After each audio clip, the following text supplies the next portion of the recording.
Have you ever wondered who has the authority to make laws or punish people who break them?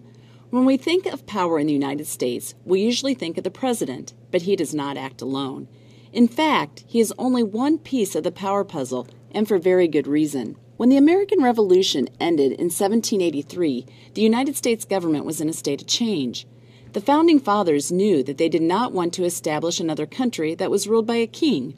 So the discussions were centered on having a strong and fair national government that protected individual freedoms and did not abuse its power. When the new Constitution was adopted in 1787, the structure of the infant government of the United States called for 3 separate branches, each with their own powers, and a system of checks and balances. This would ensure that no one branch would ever become too powerful, because the other branches would always be able to check the power of the other 2. These branches work together to run the country and set guidelines for us all to live by.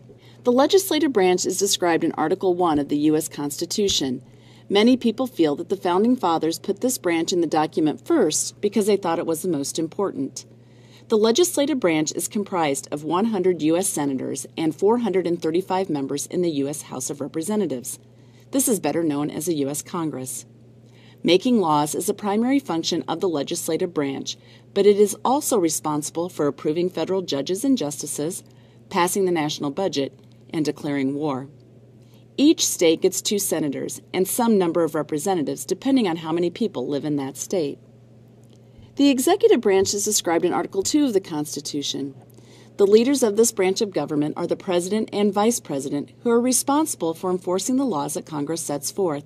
The president works closely with a group of advisors known as the cabinet. These appointed helpers assist the president in making important decisions within their area of expertise, such as defense, the treasury, and homeland security.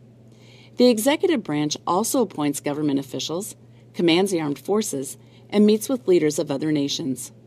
All that combined is a lot of work for a lot of people. In fact, the executive branch employs over 4 million people to get everything done. The third branch of the U.S. government is the judicial branch and is detailed in Article 3. This branch is comprised of all the courts in the land, from the federal district courts to the U.S. Supreme Court. These courts interpret our nation's laws and punish those who break them. The highest court, the Supreme Court, settles disputes among states, hears appeals from state and federal courts, and determines if federal laws are constitutional. There are 9 justices on the Supreme Court, and unlike any other job in our government, Supreme Court justices are appointed for life, or for as long as they want to stay. Our democracy depends on an informed citizenry, so it is our duty to know how it works and what authority each branch of government has over its citizens. Besides voting, chances are that sometime in your life you will be called upon to participate in your government, whether it is to serve on a jury, testify in court, or petition your congressperson to pass or defeat an idea for a law. By knowing the branches, who runs them, and how they work together, you can be involved, informed, and intelligent.